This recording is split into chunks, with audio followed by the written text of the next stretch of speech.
Understandably, the scars that we create through chronic skin picking and hair pulling and nail biting are not something that we feel good about. And when I say scars, they can be bald patches or thinning. They can be visible long-term damage to your nails or to your skin that may or may not return to how they were before. And if they do, it's probably going to take some time. Just looking at these scars can trigger feelings of shame, self-judgment, of being unlovable. And these feelings then trigger more skin picking or hair pulling or nail biting. It's this really difficult cycle that we get into. Now, some people may suggest to you to cover your mirrors, dim your lights, maybe cover up those parts that bother you. And while these can be handy things to do, they can be handy tools, they don't actually help us to get to the root cause. And this podcast is all about getting to the root cause. This is an episode where you're going to find some answers, you're going to find a path forward, and you're going to access just maybe a little more acceptance and compassion and love for yourself that is going to empower you to create the change that will actually make a difference in your life.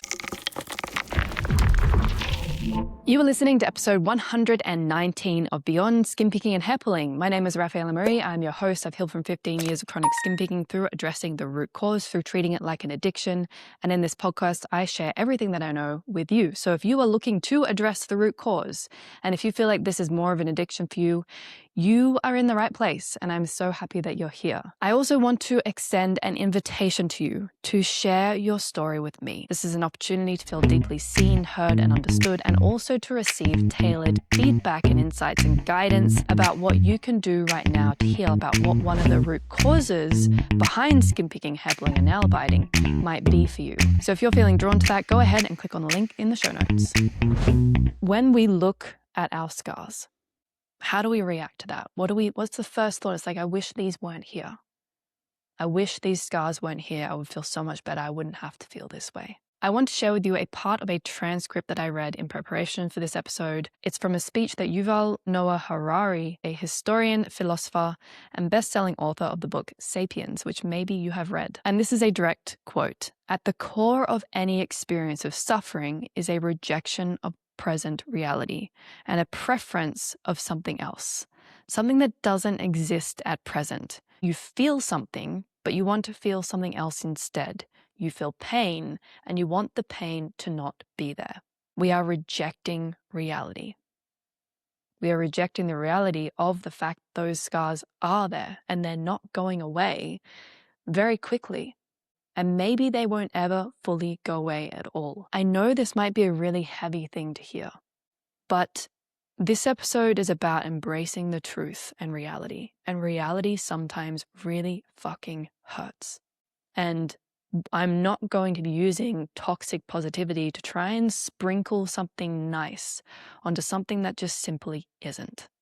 But I'm also not going to just leave you with that. So please do stick with me until the end of this episode, because I am going to give you a way to actually do something with whatever is coming up for you, maybe with the heaviness that is coming up for you around this topic. Here's another quote from this transcript. "Suffering is not the pain itself. Pain is just a sensation. Suffering is the mental reaction to that sensation. It is a reaction of rejecting and hating the reality that we encounter and preferring something else which is not there." I felt this so deeply as a teenager when I was struggling with acne, also in my early 20s when the acne didn't go away as I thought it would. When I was a teenager, I thought, oh, I'm a teenager, so by the time I'm an adult, the acne will be gone because only teenagers get acne. Haha. Now I'm 30 and the acne is still there, although much, much improved. Now, I felt this deeply, and actually I have a very specific moment where I can recall the pain of wishing that I was different, that my skin was different. And it was actually while I was watching one of the Pirates of the Caribbean movies.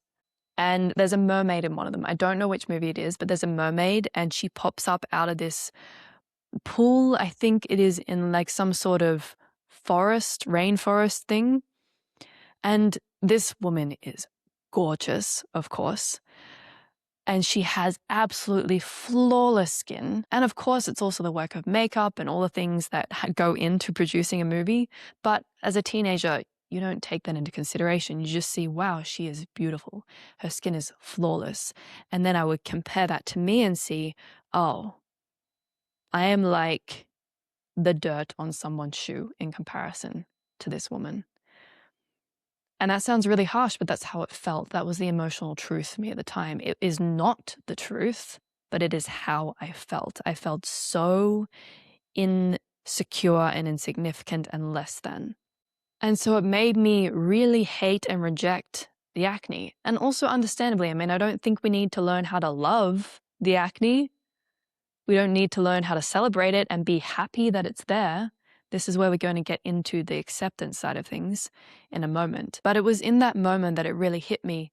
I could not accept my skin as it was. I couldn't. I could not accept reality. Now, I'm sure you're seeing how this ties into our scars. The more we can't accept the reality that they are there, the more we try to push that away and distract ourselves from it, the longer we are going to suffer with that problem. And the more we suffer, the more we're going to actually end up picking, pulling, and biting at our body, because that is one of the ways that we deal with the suffering that we feel. So I want to ask you a few questions. What is it that you don't want to accept? And just set your logical mind aside for a moment and just allow your subconscious to answer that automatic response. What do you feel the scars are costing you? And again, allow the emotional truth to come to the surface. If you find yourself starting to reason with it and go, oh, but it's not that bad. I know that's not true. I know it's not actually that way. Not helpful. Knowing how things actually are is just dismissing and minimizing and preventing you from actually accepting reality, because it's preventing you from feeling. If we can dismiss and minimize the emotional truth, then we don't have to feel it so much. So just allow the emotional truth to come to the surface and accept that as it is. What do you feel like you can't have because of the scars? And how do the answers to these questions make you feel? What if it makes sense that you feel that way? What if you're allowed to feel that way and it's okay to feel that way? And saying it's okay doesn't mean it's good, doesn't mean it feels good. It just means that it makes sense. This is when we get into allowing ourselves to feel the pain of reality, the grief that might be there, the sadness, the loss, the disappointment. And you might be asking yourself, yeah, but I don't want to feel this way because it feels like shit. And what if I just get stuck in it? I don't want to be living in this reality if this reality is so painful. This is what we need to understand about emotions, is that emotions are not permanent. They come in waves, they come and go. What makes them feel permanent is the rejection and resistance of them. And we reject them as we're also rejecting reality. When we start to allow reality to be seen and to accept it and embrace reality as it is, we allow ourselves to feel, and it can be really, really intense. But when we actually allow ourselves to feel, we allow the full wave of emotion to come and go. And the intensity begins to decrease. It's the resistance of the feeling that makes it stay stuck inside us. And this brings us to the damaging misconception around acceptance, because I've actually had this conversation in the comment section of one of my posts on Instagram, and it was talking about acceptance. And this lady said, well, I can't accept this because it's not okay and I want better for myself. And if I were to just accept it, then I wouldn't be motivated to actually make any change. I wonder if that's resonating, because I know that definitely resonated with me really deeply for most of my life. I understand the misconception, but acceptance does not equal complacency. What that lady was talking about, complacency is settling into a passive state of comfortable stagnation. And when I say comfortable, I just mean familiar. We get used to our problems. We get used to living with them. We know what to expect, and that's comfortable in its own sense. When we start to want to push ourselves, do things differently, change and grow, that's when shit gets really uncomfortable. But complacency is passivity. It means we stop trying And we just start trying to live with what we have and say, well, it just is what it is. I can't do anything about it. I have no power here. That is complacency. Acceptance is the conscious choice to stop fighting reality. And that is empowering, because as long as we fight reality, we are going to keep looking for a different one. And that keeps us busy. It keeps us doing, it keeps us overworking, it keeps us searching for that next program, that next retreat, that next book, that next thing that is going to help us achieve a reality that is better than the one that we're currently living in. We're trying to run from reality and create a new one at the same time so we can escape into the new reality where we can just forget that the current reality exists. We doom scroll on our phones. We pick more so that we don't have to see the truth of reality. But when we turn to face it and we start to accept, we start to allow ourselves to feel all the pain that is there. We process how some of that pain is probably actually tied to our past, the shame that we carry, the unbelievable self-judgment that so many of us carry. We start to see that, oh, that was never fully tied to the scars. That was tied to my past. It allows us it releases us from our past. It brings us into the present moment. And it's with the present moment that we can actually start to move forward. When we realize, okay, instead of me searching for perfection, maybe I can embrace the imperfection that exists right now and start working with that.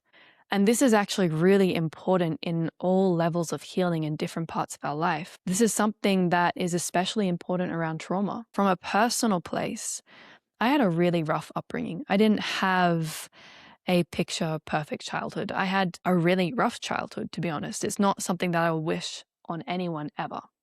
And something that we often tend to do when we experience either a really hard childhood or there are aspects of our childhood that were hard, we tend to dismiss and minimize and say, oh, it wasn't that bad. Like looking back, I can see that people didn't mean it in that way. Or looking back, I can just see that my parents did the best with the tools that they had. And I don't want to blame them. I don't want to be angry. What we're doing when we do that is we are dismissing and minimizing reality. And part of me, and also this is also what I help my clients with in so many different areas of life. But for me, in healing and letting go of the pain of my past, I had to start accepting the reality, which is I didn't have a very nice childhood. And I will never get that back. And that can't be undone. You can't go back and change the past. And part of deep healing is accepting that truth and the pain and the grief that comes with that truth. It's also in my relationship with my husband. This was a huge turning point for our relationship, and I talked about this in a previous episode, and my husband is also okay with me sharing this, but part of moving into a healthier relationship with my husband was me accepting the reality of where our relationship was actually at instead of holding on to hope that things would change. And that ultimately actually ended up with me deciding to leave the relationship. We are still together now. So things took a turn for the better. And from that decision, it actually totally changed our relationship and allowed us to start to grow together. That's not the case for everyone though. But the acceptance of reality allowed me to see what was truly there and feel the heartbreak, because the hope that I was clinging on to was helping me to not accept reality fully, to not feel the heartbreak fully. And when I allowed my heart to break, I could actually make a decision that was based on reality, that would actually empower me rather than keep me stuck. Acceptance is feeling deeply. I just want to add this bit in, and I'm recording this after editing. And just while I was listening, I thought, there's just something missing from this piece. And what I'm wanting to share with you is not that we have to give up all hope and accept reality and feel the pain of reality so that we can move forward. When we let go of hope that is placed in essentially a made-up reality, we're hoping that something will be that isn't currently right now. It's not based off of current evidence. It's not based off of what you can already see, hear, touch, taste, feel. It's based off of what you hope things might be. Brené Brown, through her research, defines hope not just as an emotion, but as a cognitive process made up of goals, pathways, and agency. It is also something that is forged through struggle and adversity. What this means is that we find hope based on what we have right now and what we can do with what we have right now. That's agency. We can set goals, but then to be able to work towards those goals, we need to look at, what do I have right now? What can I work with right now that is real in my life right now that will help me to move forward? But if we are clinging on to hope, we're just clinging on to an emotion. We're clinging on to something that doesn't exist right now. That's what I mean when I was sharing my story in my relationship, is that I was clinging to hope. I was clinging to the potential of how things could be, but I had to look at the reality of what is the behavior that I've been seeing consistently. How have things been consistently? And to recognize that and accept that reality. And that reality at that time was heartbreaking. I let go of just clinging to the feeling of hope, and I embraced reality and all the pain that was there, which allowed me to work with what is, which gave me a different kind of hope of, I know I can get through this and I'll be okay, and I'm going to grow and be a stronger person because of this, even if the reality that I really, really wished could have been probably isn't the case. Probably the happiness and the joy that I would like to find is maybe not in the reality that I was wishing for. Now, like I said, our relationship has transformed entirely. I am so proud of how far we've come. I'm so proud of the people that we are today. And I am so grateful of how much growth we've been able to experience from coming from such a rough place. So I wanted to just step in and just share this piece that I feel is missing, is that real hope is found in reality. It's based off of, well, what can I do with what I have right now? Not wishing for things for just somehow to be magically different. And I want to share this last quote from Brené Brown. In very simple terms, hope happens when we have the ability to set realistic goals based in reality. I know where I want to go.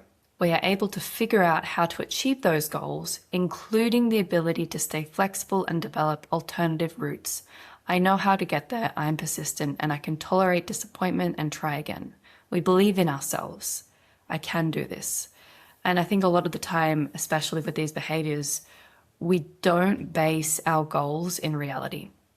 We base them in kind of like wishful thinking. And I talk about this in, I think, the previous episode, where we base our hope on the arrival fallacy, which is a cognitive bias that keeps us trapped, which actually makes us afraid to hope. Because when hope isn't based in reality, there is no path that we can find to actually get to that place. But when we are able to embrace reality, process the pain that is there, we start to find our agency, our power of, well, this isn't what I wish it would be, but what can I actually do right now? And that is how we move forward. And so when it comes to how do I deal with the scars so I can actually start to make progress in healing from skin picking or hair pulling or nail biting, it's in accepting reality and the pain that is there that maybe you've been wanting to avoid this whole time. And one of the ways that you can help yourself to access that and actually allow yourself to feel what is there is through a journaling practice, which I'm going to put these questions that I asked you earlier in the episode, I'm going to put them in the description. And I encourage you to take some space to do this. It doesn't have to be perfect. You just need to be in a quiet space. You can do it spontaneously even. Keep it simple. Maybe there's a certain playlist that helps you to connect to your emotions. Listen to that playlist. I'm sure you probably already have some songs in mind. Get out your journal or your piece of paper or your pen and put it somewhere where you can see it. And that will give you an inviting opportunity to just spontaneously sit down and do it. But to be able to better handle the scars, we need to allow ourselves to feel the pain that we feel about the scars, feel what we feel the anger that might be there. Because as long as we avoid that, that emotion that we are avoiding and suppressing is going to be fuel to the fire of skin picking, hair pulling, or nail biting. Allow yourself to feel. Allow yourself to accept the painful truth. And if you need support in knowing how to sit with that emotion, I am here for you. This is exactly what I do with every single one of my clients. It's a core aspect of the work that I do with them. So if you do feel like you need more support, you can go ahead and click on the link in the show notes and send me a message. I am here for you. And if you found this episode valuable and insightful, please hit like and subscribe, leave a 5-star review.